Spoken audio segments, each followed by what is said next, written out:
बच्चों, जैसे कि मैंने आपको लास्ट क्लास में बताया था, प्रजनन दो प्रकार का होता है। एक तो लैंगिक प्रजनन और दूसरा है अलैंगिक प्रजनन। दोनों प्रजनन की विधियों के बारे में आपको मैं विस्तार से बताया। इसी के अंतर्गत लैंगिक प्रजनन के अंतर्गत आज हम पढ़ेंगे मनुष्यों में प्रजनन। मनुष्यों में प्रजनन जो होता है एक प्रकार लैंगिक प्रजनन है।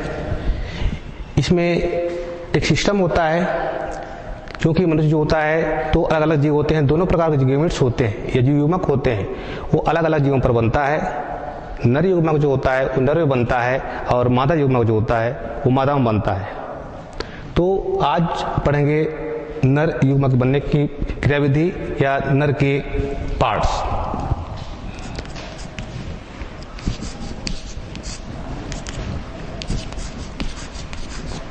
नर जनन तंत्र, इसको कहते हैं मेल रिप्रोडक्टिव सिस्टम। क्योंकि सिस्टम है, ये तंत्र है। इस तंत्र में जो है कई भागों से बना होता है। ये जो तंत्र होता है कई सारे ऑर्गन से, कई सारे अंगों से बना होता है, इसलिए इसको हम तंत्र कहते हैं। अब देखते हैं सबसे पहले नर जनन तंत्र के अंतर्गत कितने पार्ट्स होते हैं, कितने भाग होते हैं। सबसे पहला आता है वृषण व वृषण कोश।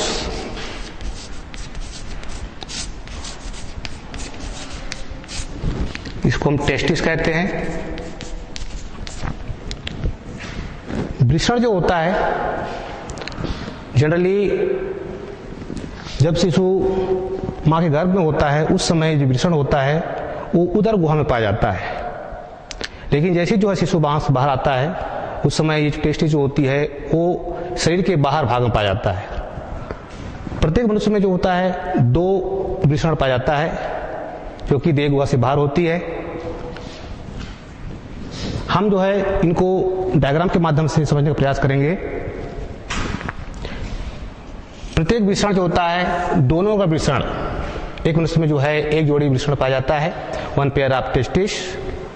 प्रत्येक वृषण चारों तरफ से एक पतली झिल्ली से घिरा होता है। इस झिल्ली का नाम है पेरिटोनियम झिल्ली। दोनों तरफ का जो वृषण होता है वो पेरिटोनियम झिल्ली से घिरा होता है।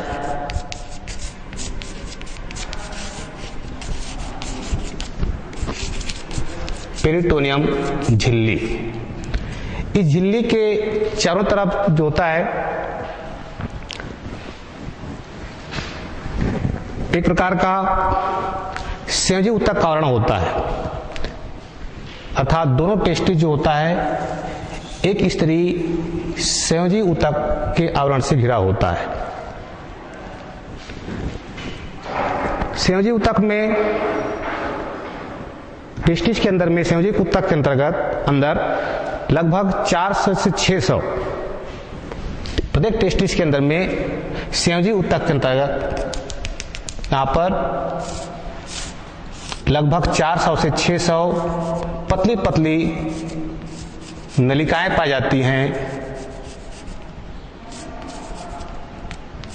इन नलिकाओं को शुक्र नलिका कहते हैं।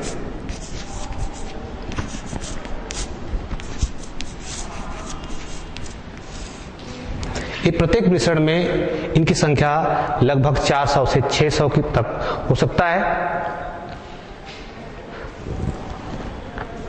नलिकाओं के बीच बीच में, इन नलिकाओं के बीच बीच में कुछ खाली स्थान पाया जाता है। जो बीच बीच में नलिकाएं होती हैं इनके बीच में कुछ खाली स्थान होता है। इन समूह में जो होता है एक विशेष प्रकार की कोशिकाओं का समूह होती है। इनको कहते हैं अंतराली या लेडिंग्स कोशिकाएं।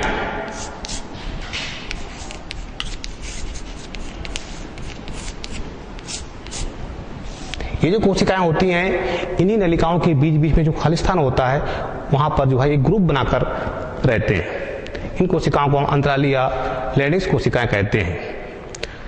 जो लेडिस कोशिकाएं होती हैं ये जो कोशिका होता है ये टेस्टोस्टेरॉन, एक हार्मोन्स का नाम है, हार्मोन्स है।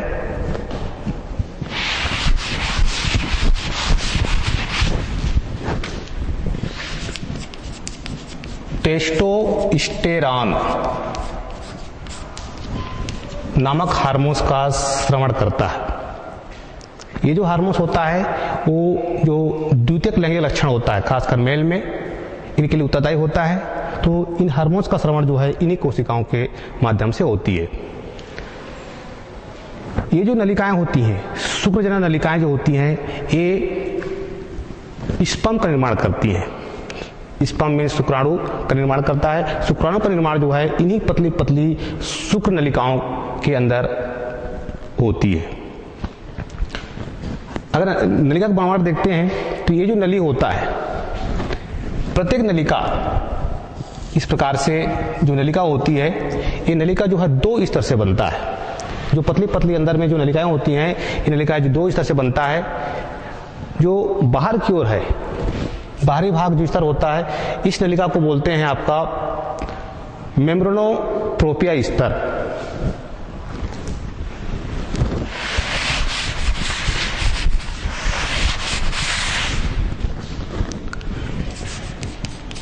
बाहरी भाग को बोलते हैं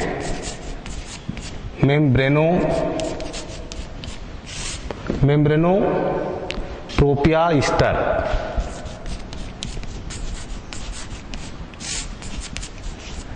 और अंदर के भाग को बोलते हैं जनन उपकला स्तर। अर्थात ये जो नली होती है, जो शुक्रजनन नलिका है, ये दो स्तर से बनता है। बाहरी भाग को बोलते हैं मेम्ब्रेनोप्रोपिया स्तर और आंतरिक भाग को बोलते हैं जनन उपकला स्तर।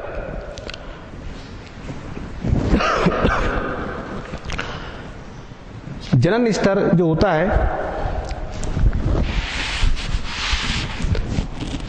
ये जो आंतरिक भाग होती है जनन स्तर, इसी भाग में सर्टोली कोशिकाएं पाई जाती हैं। सर्टोली कोशिकाएं क्या है? सर्टोली कोशिकाएं, ये जो कोशिकाएं होती हैं सर्टोली कोशिकाएं, ये स्पर्म या शुक्राणु का पोषण करती हैं। तो इस प्रकार से ये जो आप कोशिका होता है इसी स्तर पर, अर्थात जनन उपकला स्तर पर पाया जाता है।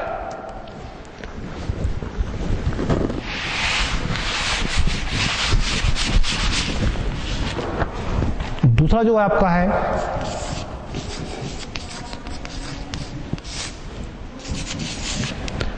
दूसरी जो संरचना होती है इसको कहते हैं अधिवृषण।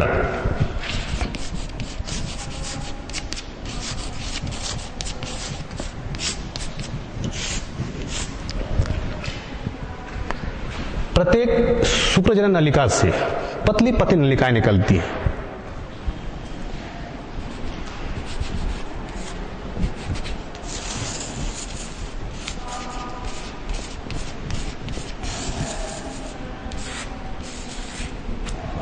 प्रत्येक शुक्रजनन नलिका से जो है और पतली पतली नलिकाएं निकलती हैं। इन नलिकाओं को हम कहते हैं वासा इफ्रेंसिया। वासा इफ्रेंसिया, ये जो आपका वासा इफ्रेंसिया है, ये शुक्रजनन नलिकाओं से शुरू होता है और बाहर निकलती हैं, टेस्टिस से बाहर निकलती हैं और बाहर निकल करके एक मोटी नली में कन्वर्ट हो जाती हैं, बदल जाती हैं। इन्हीं मोटी नलियों को हम अधिवृषण कहते हैं। अर्थात अधिवृषण जो होता है ये पतली पतली वासा इफ्रेंसिया नलिकाओं का समूह है, जो एक मोटी नलिकाओं के रूप में बाहर निकलती है। इसी नलिका को हम अधिवृषण कहते हैं।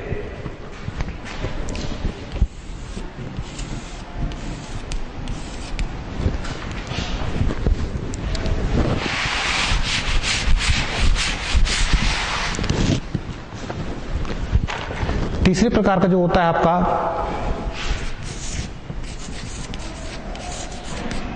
शुक्रवाहिका। तीसरा जो ऑर्गन्स अंग है शुक्रवाहिका, ये जो आपका ये नली है, ये जो आपका अधिवृषण जो है आगे की ओर बढ़ जाती है, इसी नली को हम कहते हैं शुक्रवाहिका नली। शुक्रवाहिका नली, ये जो नली होता है लगभग 3 सेंटीमीटर लंबी होती है और आगे की ओर ये शुक्राशय में ओपन होता है। नंबर चौथा जो पार्ट्स होता है वो है शुक्राशय।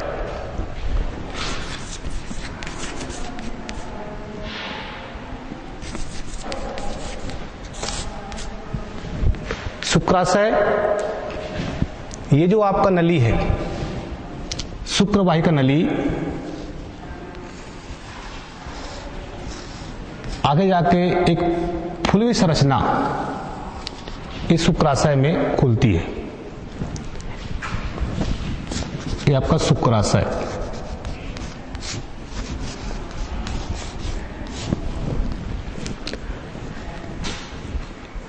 प्रत्येक और एक एक शुक्राशय होता है, जैसे कि आपको 2 टेस्टिस होता है उसी प्रकार से दोनों ओर एक शुक्राशय, लेफ्ट एक राइट, 2 शुक्राशय होता है। ये लगभग प्रोस्टेट ग्रंथि के ऊपर, ये जो शुक्राशय होता है ये प्रोस्टेट ग्रंथि के ठीक ऊपर पाया जाता है।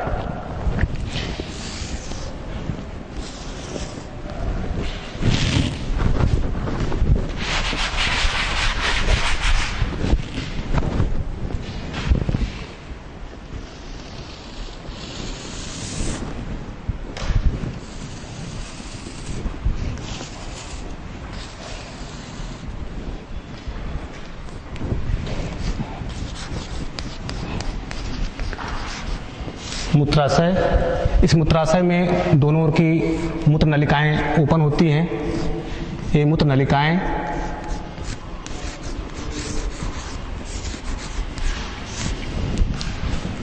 ये जो आपका शुक्रवाहिका है आगे जाकर ये आपका शुक्राशय में खुलती है।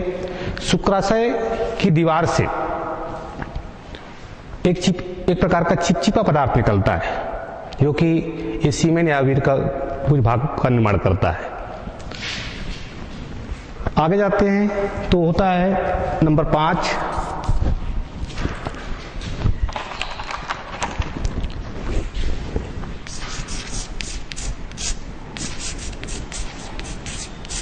मूत्रमार्ग। मूत्रमार्ग को यूरेथ्रा कहते हैं।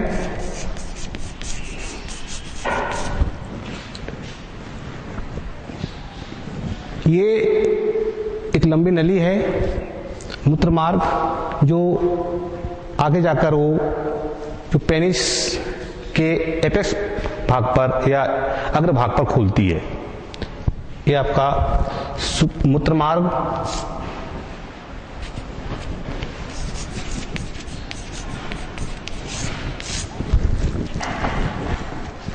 छठवें प्रकार का है ग्रंथियां। ग्रंथि जो होती है 2 प्रकार का होता है। एक ग्रंथि जो होती है मूत्र नली के दोनों ओर पाई जाती है। इस नली को कहते हैं काउपर ग्रंथि।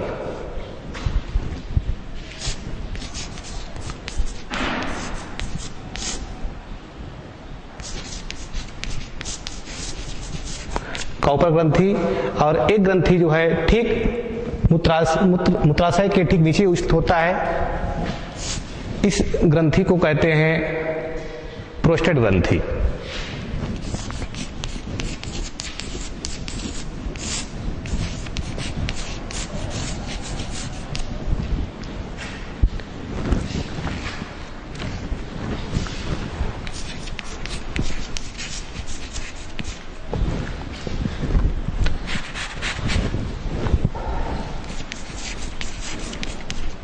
तो 2 प्रकार ग्रंथियां होती हैं। एक तो ठीक मूत्राशय के नीचे प्रोस्टेट ग्रंथि और मूत्र नलिका के दोनों ओर ये काउपर ग्रंथि। इसके बाद देखते हैं आपका नेक्स्ट पार्ट होता है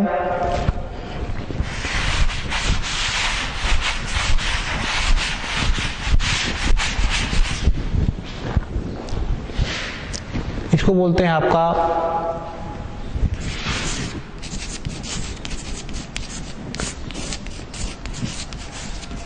सीसन या पेनिस।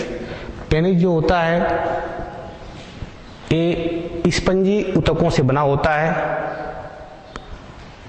इसका पेनिस का जो है ये जो मूत्र नलिका है आगे जाकर इस प्रकार से पेनिस होता है।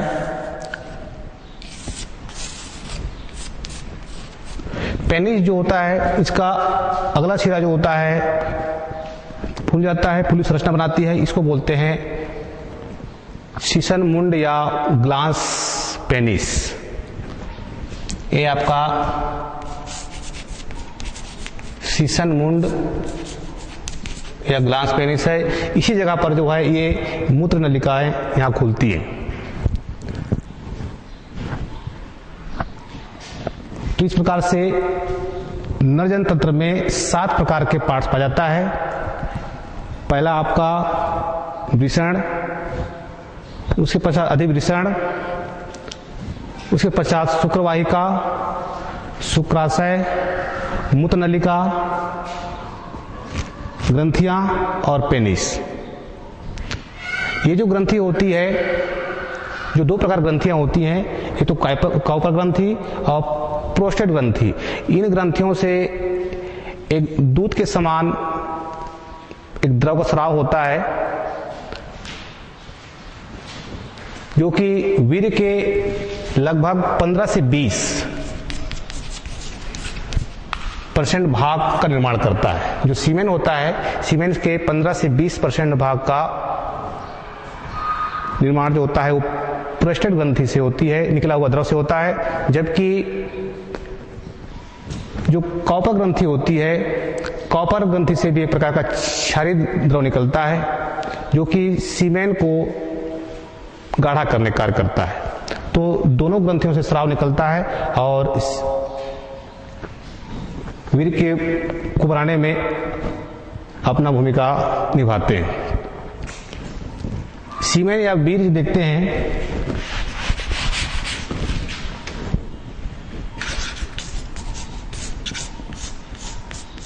तो शुक्राशय, शुक्र नलिकाएं, काउपर ग्रंथि और प्रोस्टेट ग्रंथि द्वारा स्राव का एक मिश्रित पदार्थ, एक द्रव है जिसको हम सामूहिक रूप से सीमेन कहते हैं।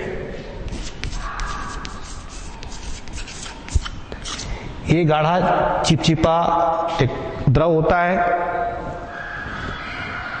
एक सिक्रेशन के दौरान, सीमेन के एक सिक्रेशन के दौरान लगभग 3.5 mm या 3.5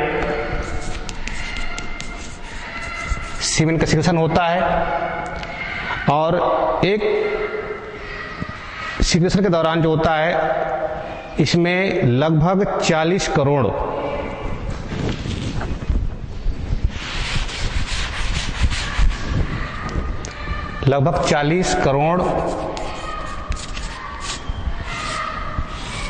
स्पर्म पाए जाते हैं। अब इस स्पर्म में से सिर्फ 80% जो होता है वो जीवित होता है, 20% जो स्पर्म होता है वो मृत अवस्था में होता है। ये आपका कंप्लीट यहाँ पर आपका नजन तंत्र, जिसमें से आपका 7 या 8 प्रकार के पार्ट्स आते हैं। अगला जो आता है पेवेरिटी।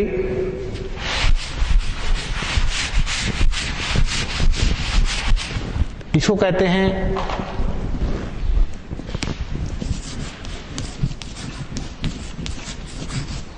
यौनारंभ या पेवेरिटी। मेल में जो पेवेरिटी होती है ये विशेष प्रकार के हार्मोन्स, जैसे कि बताया आपको मैं, टेस्टोस्टेरोन हार्मोन्स के श्रवण से होता है। जब इनमें द्वितीयक लैंगिक लक्षण आता है या सेकेंडरी सेक्सुअल कैरेक्टर शुरू होती है, तब ये हार्मोन्स का श्रवण शुरू होता है।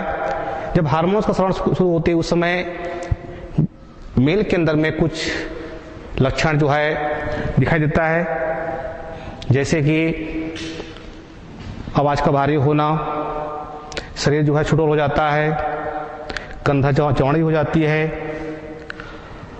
विपरीत सेक्स के प्रति जो है अट्रैक्शन हो जाता है, और शरीर के अंदर में अर्थात वृषण के अंदर में स्पर्म का निर्माण होने लगता है।